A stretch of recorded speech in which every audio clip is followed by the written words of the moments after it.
Sophie, enfants, jeunesse, sport, scolaire. Voilà. Alors, donc, il a été proposé en commission scolaire du 28 avril dernier, donc une hausse tarifaire de 1% du restaurant scolaire. Donc en sachant que c'est la première tranche, donc le quotient familial le plus bas reste à 1 euro puisqu'on a une aide de l'État de 2 euros. Et ça concerne, pour votre information, donc, 34 enfants issus de 26 familles. Et on ne bouge pas également le tarif professionnel, le tarif adulte qui reste aussi à 6 euros. Voilà, est-ce que vous avez des questions sur la hausse tarifaire du restaurant scolaire ?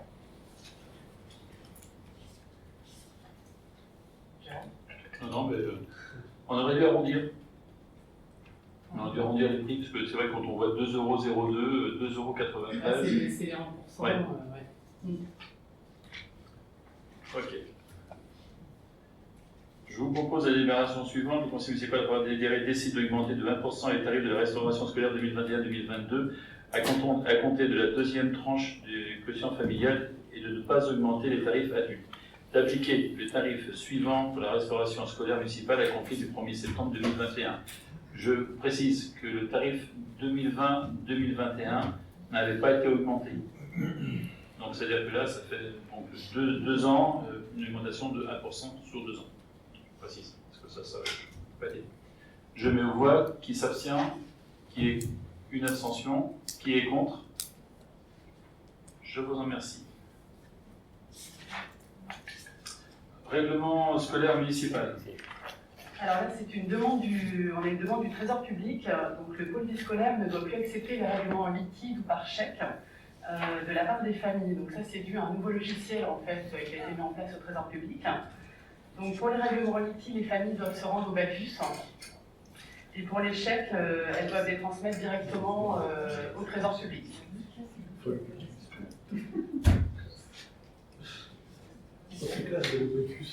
Ah ouais, voilà, le BAFUS a en fait, c'est eux qui ont en fait le pouvoir en fait de prendre les versements liquides. Après, ça concerne très peu de familles.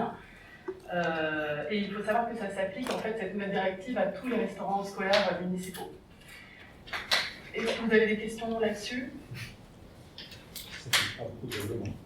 Oui. Ça fait pas beaucoup de règlements qui vont pu être versés directement comme ça en espèces ou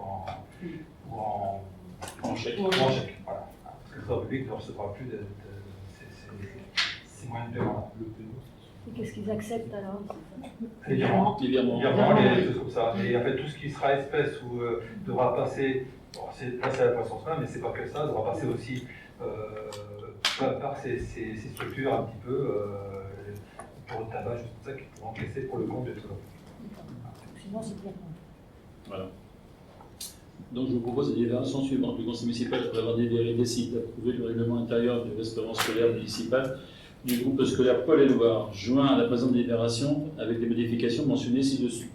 Autoriser Monsieur le maire à prendre toutes les mesures nécessaires à l'application de la présente délibération. Je mets aux voix qui s'abstient, qui est contre. Je vous en remercie. Délégation de service public IFAC, tarif 2021-2022. Donc l'IFAC propose d'appliquer une augmentation tarifaire de 1% sur l'ensemble de ces pôles pour l'année 2021-2022. Alors, Julie, est-ce que tu peux rapprocher ton micro? Peut-être, alors je suis désolé, mais peut-être enlever ton masque. Non, c'est pas pour. C'est parce que derrière, l'équipe a besoin de reprendre tous les. Mais c'est très simple. Hein, oui, non, mais c'est très simple, mais comme ça, c'est plus clair. Et bien parler dans le micro, parce que comme ça, c'est plus facile pour la reprendre. Je reprends. L'IFAC propose d'augmenter ses tarifs sur les différents accueils de 1% pour l'année scolaire 2021-2022. Voilà la première proposition. Et en ce qui concerne le pôle jeunesse, notamment sur le prix du repas le mercredi midi, puisque à la sortie des établissements, les jeunes du pôle jeunesse peuvent déjeuner au pôle. Ils vont faire les courses et donc le prix du repas était à 3,50 €. Et là, l'IFAC propose une augmentation de 20 centimes, ce qui monterait le prix du repas à 3,70 €. En ce qui concerne le fonctionnement et l'organisation, il n'y a rien qui change. Voilà. Vous avez des questions? Fonctionnement du sport. C'est très simple.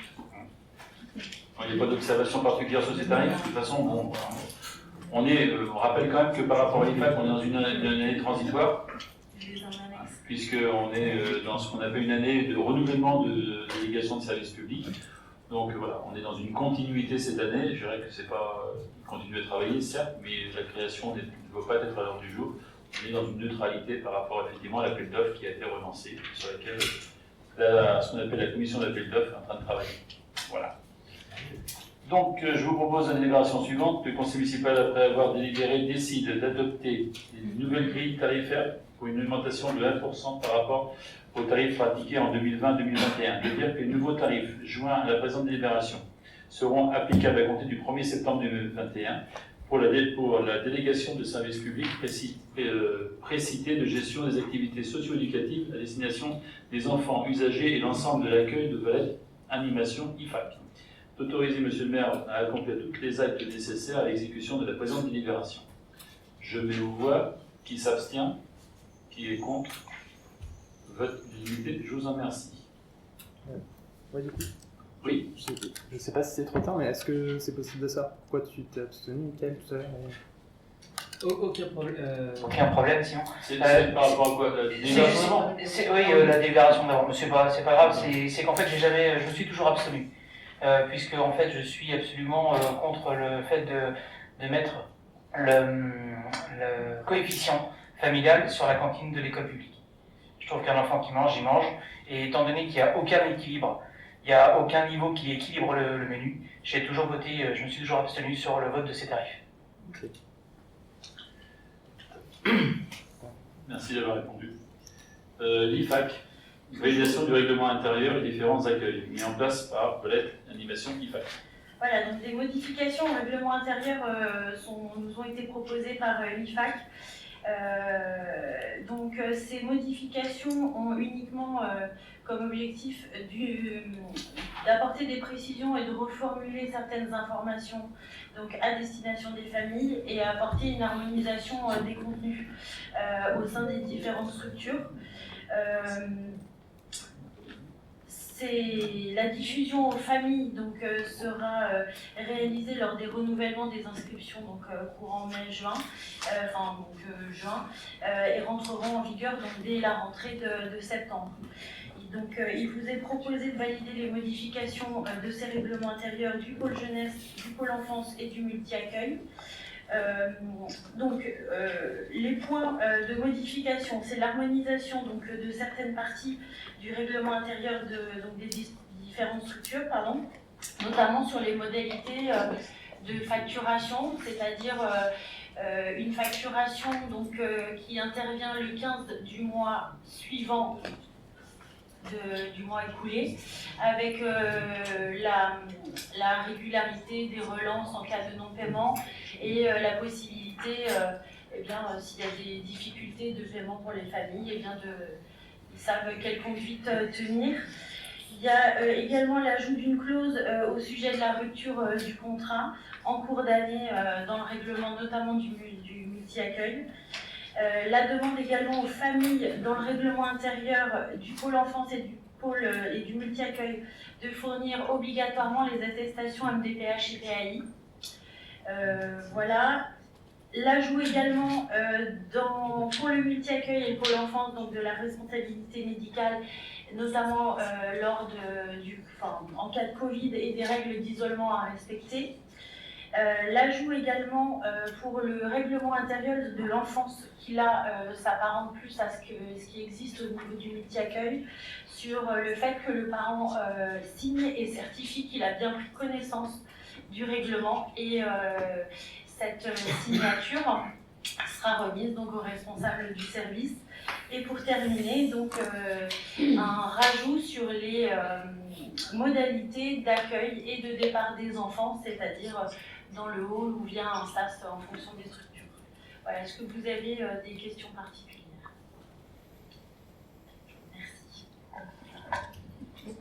Alors, je vous propose la délibération suivante. Le conseil municipal, après avoir délibéré, décide d'approuver les modifications du règlement intérieur du pôle enfant et multi-accueil joint en annexe, tel que présenté ci-dessus, présenté par Julie, d'autoriser M. le maire à signer tous les actes et à prendre toutes les dispositions nécessaires à l'exécution de la présente délibération. Je mets aux voix qui s'abstient, qui est contre. Je vous en remercie. Affaire économique, Anthony ou Pascal, lequel de vous deux, arrangez-vous. Tu veux faire? Elle saute pas de joie.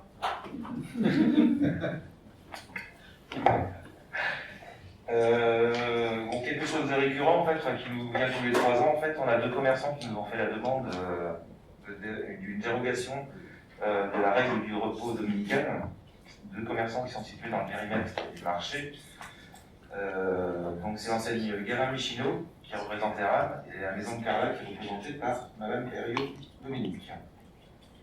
Donc en fait c'est une demande qui est faite tous les 3 ans et qui est renouvelée systématiquement en fait.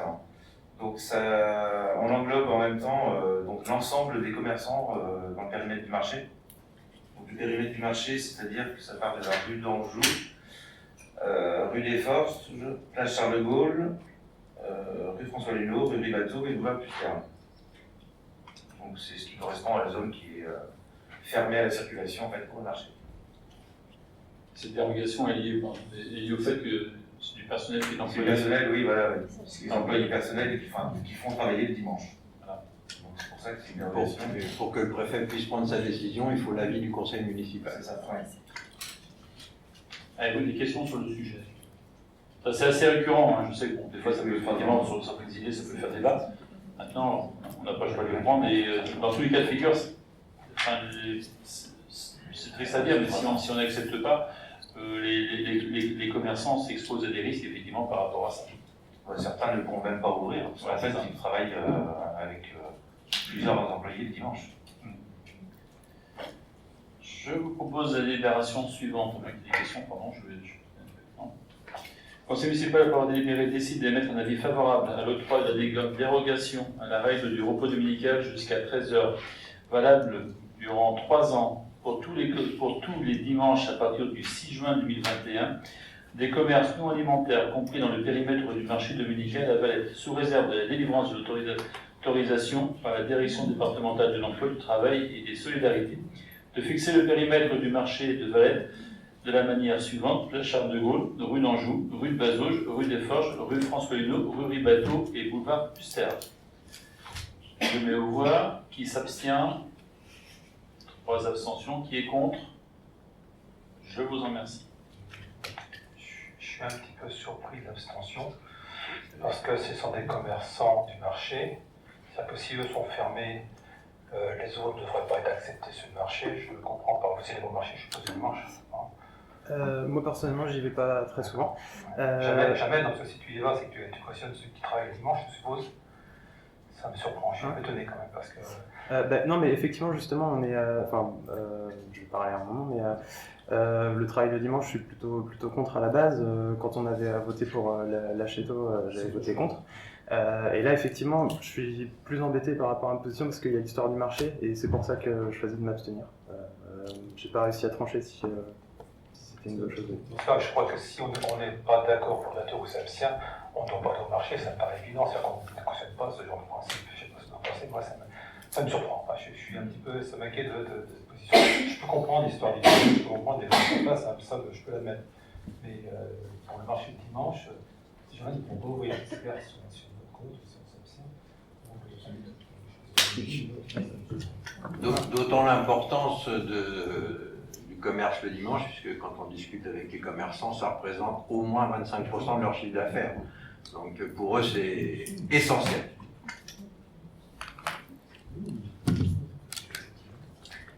Moi, ma position, Jean-Marie, c'est que...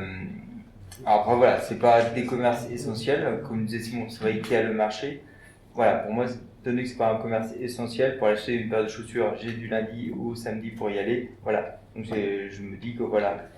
Enfin, ma femme est infirmière, je sais qu'elle apprécie d'avoir des week-ends libres. Donc voilà, c'est par rapport à ça que je me positionne comme ça. J'ai reçu un ami aussi, elle était déjà pendant 30 ans, elle travaillait le dimanche sans problème. Mais c'est pas ça, c'est qu'en fait je pense que ce marché il mourrait s'il n'y avait pas l'alimentaire. Je pense qu'il y a toute une activité autour, donc c'est pour ça. Donc voilà, maintenant, ça m'étonne. C'est pas très grave, hein, mais moi je suis pour parce que je suis à ce marché qui est un apport économique important. On veut développer le centre-ville, ça rentre dans l'activité centre-ville, si je trouve qu'il y a une cohérence dans tout ça.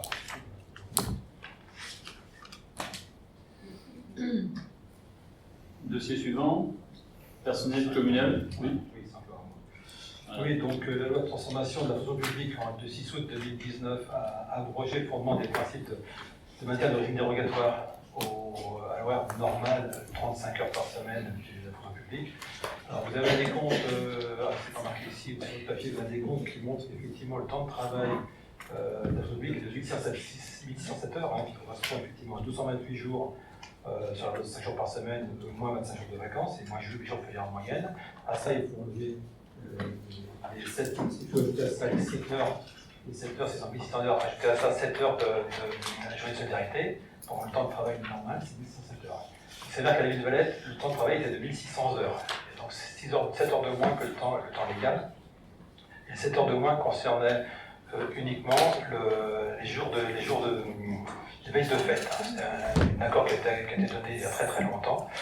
Donc il a fallu renégocier un petit peu avec le personnel à travers le comité technique. Donc cette négociation a été faite pour accepter qu'ils renoncent à ce jour de fête aujourd'hui, puisqu'en fait ils ont déjà effectivement les 1600, ils ont 7 heures, ils ont tous les congés payés. Ils ont également 23 jours de RTT qui ont été ramenés à 22 pour compenser les 7 heures de solidarité. Donc il a été accepté effectivement de renoncer, c'est ce qu'il avait proposé, de renoncer à la journée veille de fête qui était accordée, 2 demi-journées qui étaient accordées à Noël et au 1er novembre tous les ans pour les agents de la ville de Valette. Voilà, c'est des questions par rapport à ça. C'est un peu de problème au niveau des agents, il n'y a pas eu de réaction, ils ont bien compris ça. Donc ça s'est bien passé. Voilà. Question ? Oui, ça fait parler de tes services avec Sarah, Jean-Marie s'en est beaucoup occupé aussi, mais ça a été vraiment fait en concertation avec l'ensemble de l'équipe, tous les services confondus. Donc je vous propose de fiche de déclaration, c'est le conseil municipal, après avoir délibéré, décide d'adopter la proposition du maire et les modalités ainsi proposées, ce qu'on vient de vous expliquer. Tout simplement. Je mets aux voix, qui s'abstient, qui est contre, je vous en remercie. Ressources humaines. Oui, donc l'indemnité de fonction. Le régime indemnitaire un petit peu des policiers municipaux est un petit peu spécifique et bénéficie d'une indemnité spéciale de fonction. Donc, cette indemnité a été votée mensuellement, elle a été mise en place par la ville de Valette et elle correspond à 20% du traitement indiciaire. Il s'avère qu'il était attribué uniquement, vous avez un petit barème dans votre document qui vous rappelle qu'effectivement elle était attribuée dans mon document. Voilà, elle était attribuée aux agents de la police municipale à près de 20% depuis maintenant 13 ou 14 ans. Il s'avère qu'avec la nomination, on le verra un petit peu après, du chef de service de la police municipale, celui-ci change de cadre d'emploi. Donc, change de cadre d'emploi, il perd cette indemnité de fonction. Et donc, il faut voter une indemnité de fonction pour lui, qui sera de 22%, sont les barèmes, 22% jusqu'à la 10 de 380. Et quand il passera sa 10 ça sera monté à 30% de son traitement indiciaire. Voilà, donc c'est pour permettre à au service de pouvoir bénéficier de l'indemnité qu'il bénéficiait auparavant, et de l'adapter par rapport à son statut et à son cadre d'emploi. Voilà. Avez-vous des questions sur ce sujet? Si j'étais clair.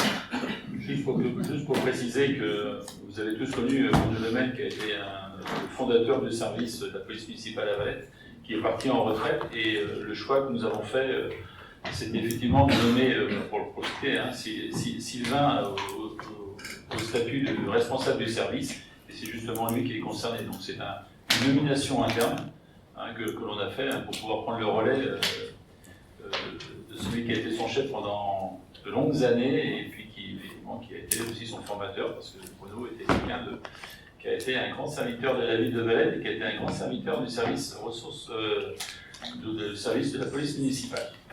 Voilà. Moi, ça me semble complètement normal, surtout que Sylvain s'attachera à cette tâche d'être responsable du service d'une façon avec une grande compétence. Il a déjà commencé.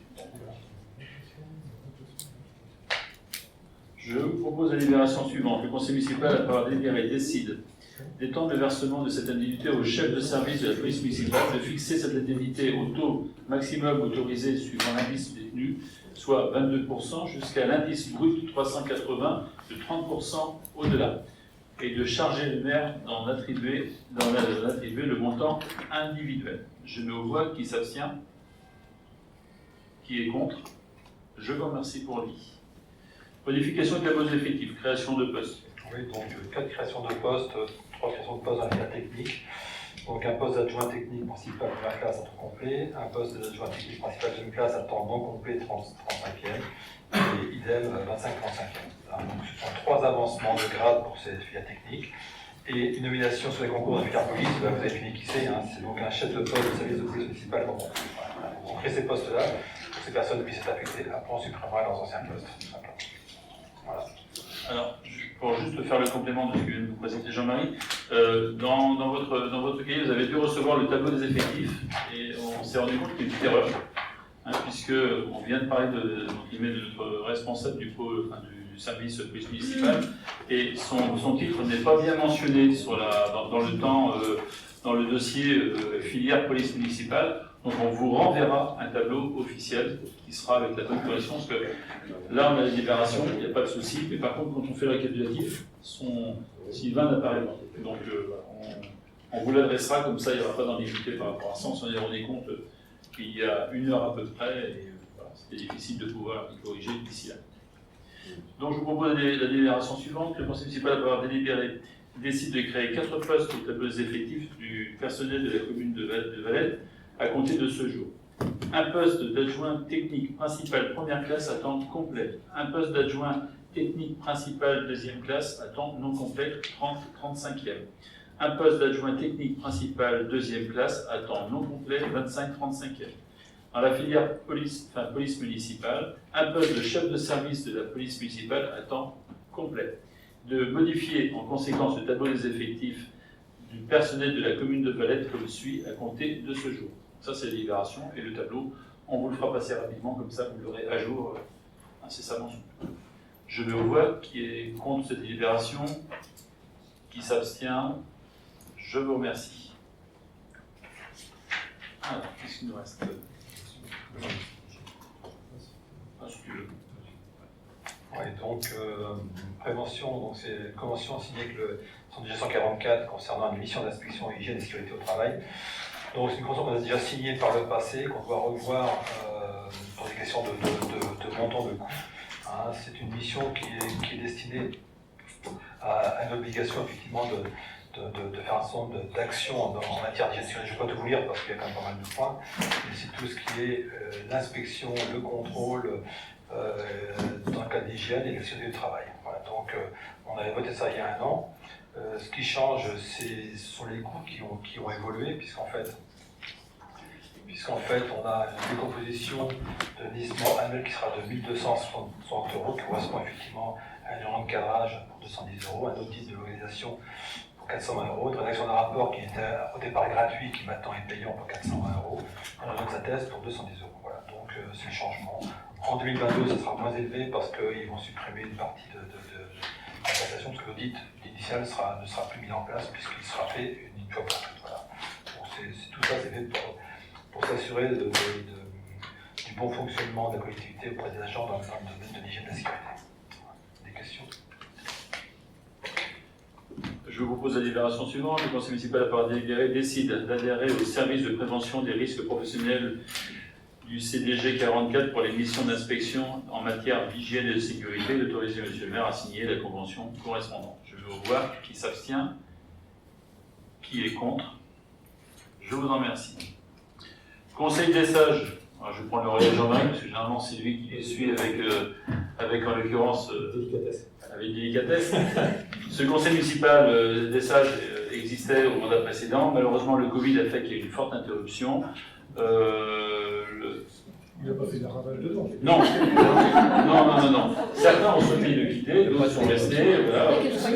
Non, il n'y a aucun problème par rapport à ça. Ils sont tous vaccinés maintenant. Oui, c'est ça. Il y a eu deux départs volontaires qui étaient liés effectivement à une envie J'ai envie de dire, c'est peut-être pas le limite d'âge, mais c'était un petit peu ça quand même. Ils avaient plus de 80 ans les deux, Alors, là, ce que l'on doit ce soir, c'est je vais vous présenter officiellement le nombre de personnes. Elles sont au nombre il y aura 16 personnes qui composera ce conseil municipal des sages. C'est la liste que vous avez là, donc je vais vous les nommer pour que ce soit bien effectivement enregistré, parce qu'il faut qu'on les que le conseil municipal doit effectivement acter leur présence au sein du conseil municipal des sages. Donc il y a Madame Colette Ardouin, Madame Madeleine Giseau, Madame Jeanne Florence, Madame Colina Breteau, Madame Yvette Honoré, Madame Françoise Joguet, Madame Joël Laurin, Monsieur Yvon Charbonnier, Monsieur Gilbert Fournier, Monsieur Daniel Lechat, Monsieur Louis Maillet, Monsieur Alain Merlot, Monsieur Claude Petitot, Monsieur Pascal Bondu, Monsieur Claude Carteron et Madame Colette Papin. Voilà, donc ils sont au nombre de 16, 8 garçons, 8 femmes. Petite précision, certains ont exprimé l'envie de venir, on les reconsultera parce que peut-être que ça a changé d'avis depuis, il s'est passé un an, mais a priori, ça il n'y a pas grande crainte. Avec en plus des profils totalement différents, mais des gens qui ont beaucoup œuvré sur le milieu associatif, voire même municipal, et qui, à mon avis, nous apporteront quelque chose, ça c'est certain. Donc je vous propose la délibération suivante. Le conseil municipal, après avoir délibéré, décide de prendre acte de la désignation des membres du conseil des sages, indiqués par le tableau que je viens de vous lire. Je mets aux voix. Qui s'abstient? Qui est contre? Eh bien, je vous en remercie pour eux, parce que je vous garantis qu'ils ont vraiment envie de venir. Voilà. Mickaël, je te passe le relais? Ah non? Ah, il y a un tirage au sort. Ah oui, mais on fait comment le tirage au sort? Par informatique électronique. Ah. On va tester, il faut effectivement qu'on fasse la désignation. Alors ça se passe 2 fois par an, à peu près. Non, une fois par an. Une fois par an, on doit désigner des personnes qui peuvent éventuellement être invitées à participer à des jugements au tribunal. Voilà. Donc, alors on a donc Monsieur Léo Barrault, Laura Beaulieu, Jacqueline Durand,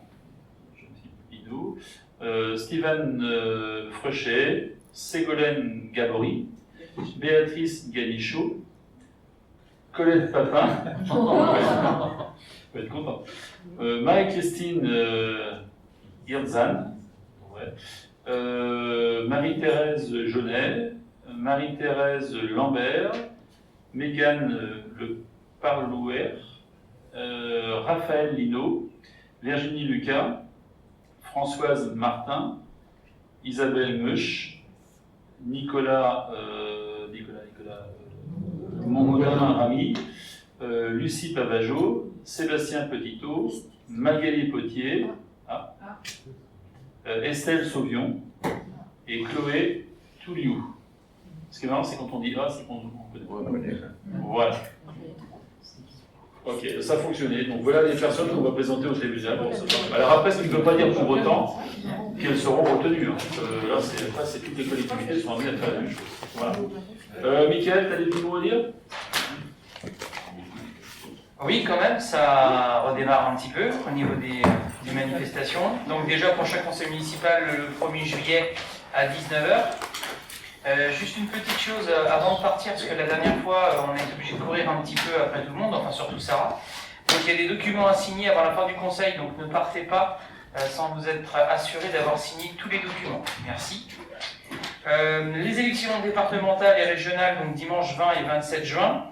La liste des bureaux pour les régionales ont été envoyées hier et pour les départementales ont été envoyées aujourd'hui. Normalement, vous avez dû recevoir vos présences. S'il y a un problème, merci de vous rapprocher très rapidement de Marie-Édith. Mais normalement, il ne devrait pas y avoir de soucis. Si des personnes souhaitent encore s'inscrire, elles peuvent. Il nous manque encore quelques personnes. Si vous avez dans votre entourage des gens qui sont prêts à participer, qui ont envie effectivement de venir tenir des permanences, qui se rapprochent de Marie-Édith Séché, parce que voilà, ce matin elle nous disait qu'elle avait 6 à 8 personnes encore qu'elle pouvait éventuellement avoir besoin. C'est envoyé comment? Par mail. Par mail, ouais. Ok. Donc au niveau, autrement, il y a le séminaire sur les chantiers de l'avenir du pays, du vignoble nantais, le lundi 28 juin à 18h. Donc en fait, dans la mesure du possible, cette réunion se tiendra en présentiel. Par contre, les modalités seront confirmées en fonction du contexte sanitaire, donc qui évolue quand même énormément en ce moment. Au niveau des animations et manifestations culturelles et associatives, le samedi 5 juin, donc samedi prochain, le syndicat viticole Valtais organise quand même un concours des vins de Valette, donc pour élire le Saint-Vincent qui n'a pas pu être dû à l'annulation d'Expoval, pas d'Expoval mais en février, il y a toujours l'élection du Saint-Vincent, ça n'a pas pu avoir lieu, donc là ils le font le 5 juin. Donc Jérôme participera au grand jury, je crois, à 11h. Et ensuite, non, c'est pas toi? Non, c'est moi j'ai un mariage. Ah, t'as mariage. Je fais les grands jurys autre chose. D'accord, oui, c'est un autre grand jury. Donc voilà, et puis donc à 12h15 à la maison du Muscadet, il y aura donc la remise des prix. Donc essentiellement sur le Muscadet, hein, cette année, il n'y a que du Muscadet. Hein, en fait, il n'y a pas autre chose. Le week-end, ce week-end aussi, donc le 5, le 11 et le 12 juin, vous pouvez visiter le championnat bar à l'école de musique sur réservation. Il y a déjà pas mal de réservations qui ont été mises en place et des groupes de visite qui ont été organisés. Donc il reste des places, donc il y a des possibilités encore pour le 5, le 11 et le 12 pour visiter donc, le championnat bar, donc tout le pôle culturel avec l'école de musique. La fête nationale, alors elle arrive un petit peu de bonheur là, mais donc pour l'instant on se réserve la possibilité de la faire. Ça a encore énormément évolué rien qu'aujourd'hui.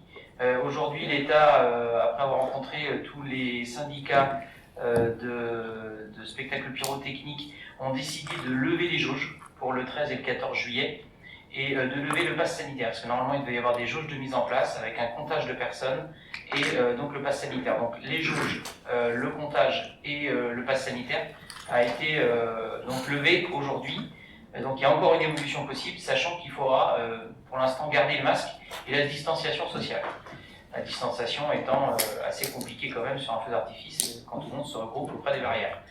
On va voir, ça a le temps d'évoluer encore, on attend le 30 juin pour pouvoir savoir si on le garde ou pas, ce feu d'artifice pour cette année.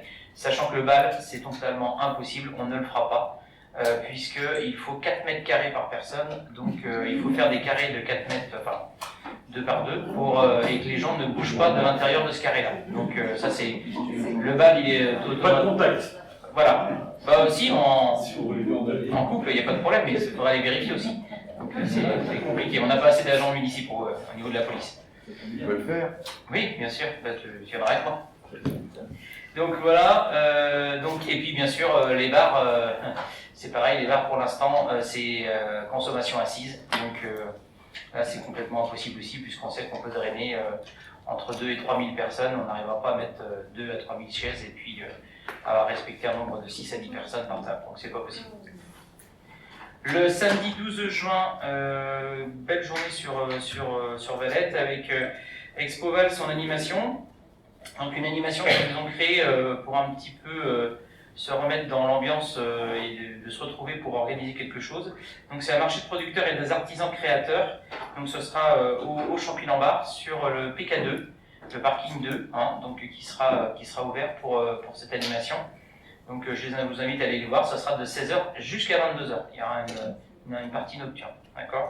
Et avant 16h justement, si vous voulez aller faire aussi un petit tour dans le centre-ville avec un autre marché de créateurs qui sera à Bricadabroc, que l'on reçoit pratiquement tous les ans, qui est là tous les ans depuis 2014. Depuis 2014. Donc là, un peu d'animation le 12. Question, puisque ça m'a été posé par les services, donc Expoval, c'est sur le PK2. C'est sur le PK2. On m'a dit PK3, moi. Non, PK2. Ouais, c'est bien sur une précision qu'on voilà. demain matin, puisqu'on... Oui, mais on se voit demain matin, mais c'est bien PK2. Donc le PK2, il y aura l'exposition. Les voitures pour cette manifestation se gareront sur le 3 et le 4. Et le parking 1 sera réservé pour l'école de musique, parce qu'il y aura des cours quand même, et pour les visites du Champignon-Bar dont je vous ai parlé. Donc ce sera fléché, ce sera bien... Et puis le PK3, en reportage technique, nous permet de faire rentrer très facilement les fourgons et les camions. Et ils passeront effectivement par le 3, parce qu'il y a une chaînette qui permet d'ouvrir un rapprochement. On est obligé de le faire, c'est technique. Et le PK2 est beaucoup plus facile à équiper au niveau des stands et tout ça, puisqu'il y a des alimentations qui sont déjà toutes faites. Il y a eu une incompréhension quelque part, mais ce sera rectifié. Ouais, non. Ouais. Les services, j'ai vu Sylvain, il n'y a pas de problème. J'ai même un plan là pour faire ça demain. Samedi 19 juin, les 6h de Valette, donc de 11h à 17h, organisé par le VHS. C'est pareil, je vous invite à aller voir cette course qui est récurrente aussi à Valette et qui fonctionne très très bien, qui a déjà été décalée 2 fois, donc on espère bien qu'ils arrivent à la faire le 19 juin. Et le 26 juin, Forum des associations donc sportives et culturelles, cette année donc en partenariat avec l'OMS, et au point de vue des problèmes que toutes les associations ont rencontrés, et un manque d'adhésion, on va essayer de pallier à ça en faisant un forum des associations donc sportives et culturelles qui se déroulera donc au Champy-en-Bar le samedi 26 juin de 9h30 à 12h30, ce sera à l'intérieur dans la salle, où vous pourrez... Si, non, ça a été changé. Ça change, enfin, ça c'est pareil, ça change beaucoup en fonction des informations de la préfecture. Aujourd'hui, la préfecture, au niveau des forums, ne veut pas que ça se passe en intérieur. Donc, on est en train de travailler là-dessus encore. Donc, au même titre, il y a des choses aussi que vous pouvez entendre, et je préfère vous le dire. La volonté de la collectivité, c'est toujours d'accompagner le maximum de manifestations et d'organisations, sauf qu'il y a aussi des choses qui se bousculent au portillon. On va prendre un exemple très concret. Le 19, il y a le VHS qui fait son activité, c'est 6 heures, mais en même temps, nous, il faut qu'on organise les élections, donc on a besoin de grilles, on a besoin de tout un tas de choses. Il y a le centre de vaccination, il y a pas mal de choses qui rentrent en ligne de compte, donc le matériel ne peut pas se démultiplier, quoi. Et souvent, mais tout le monde a été prévenu en temps et en heure, donc c'est pas de la mauvaise volonté, mais on voit bien que tout le monde a envie aujourd'hui de repartir, mais sans trop regarder dans le calendrier des autres, quoi. On regarde son propre calendrier, mais on regarde pas ce qui peut se faire à côté. Et on est des fois confronté à du matériel qui est demandé 2 fois ou 3 fois en même temps. C'est difficile. Enfin, ça fait du bien d'organiser certaines choses, même si il y a des problèmes de matériel. Oui. On revient. Voilà, bonne soirée. Si tu peux préciser une chose par contre, c'est que vous allez tellement peut-être être interrogé. Oh, ça c'est beau. Ça c'est militaire. C'est quoi? Non, chose qu'on peut préciser quand même, c'est le fait qu'il a été décidé de ne pas faire la fête de la musique. Et vous l'avez compris pourquoi? Parce que les normes sanitaires qu'on nous impose sont beaucoup trop importantes. Et quand on parle de distanciation qu'on doit mettre en place avec des protections sanitaires concernant les feux d'artifice, je ne vous en parle pas dans le cadre d'une fête comme la fête de la musique. C'est faire prendre beaucoup de risques à tous les organisateurs et avec une gestion qui est compliquée. Parce que la fête de la musique ne s'organise pas comme certains peuvent l'imaginer en 15 jours. C'est souvent quelques mois auparavant et aujourd'hui, on est pas dans le timing. Dans le secteur, il y a une seule ville qui va la faire, donc avec une scène. Il faut savoir sur Valette, on a 9 scènes. C'est la Romaudière. Donc voilà. Voilà, c'est pas la même. Mais bon, c'est pareil, la Romaudière, ils auront 4 mètres carrés par personne devant la scène. Donc, et aujourd'hui, en feu d'artifice, aujourd'hui, voilà, c'est dans la même esprit que ce que vous êtes tout à l'heure au concert. Le Longbopo réfléchit à faire son feu d'artifice. La Chapelle-Olin aussi se pose la question. Et enfin, par contre, Saint-Julien-de-Concert l'a décalé à fin août. Mais on est tout le temps aussi avec des autorisations, c'est des fois un peu compliqué. Oui, le centre de vaccination, une petite information à communiquer. L'ARS, donc, qui gère le centre de vaccination, nous a informé qu'il s'envisageait à la fois de monter encore en puissance et en même temps de pérenniser ce centre qui va certainement durer beaucoup plus longtemps qu'on imagine. C'est-à-dire qu'on ne peut pas imaginer qu'il va s'arrêter fin juin. Il y a encore plusieurs mois d'activité. Donc on a essayé de réfléchir pour voir comment on pouvait effectivement l'accueillir ailleurs. En l'occurrence, on doit acheter le 7 septembre, le bâtiment de l'Amicale laïque. Donc on a rencontré le président la semaine dernière un peu en urgence et en accord avec lui.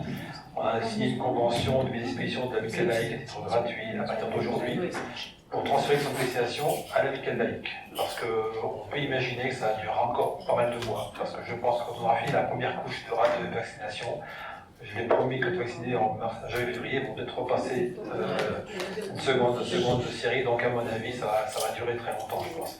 Et de ce fait-là, donc en accord avec eux, on transférerait le centre de vaccination.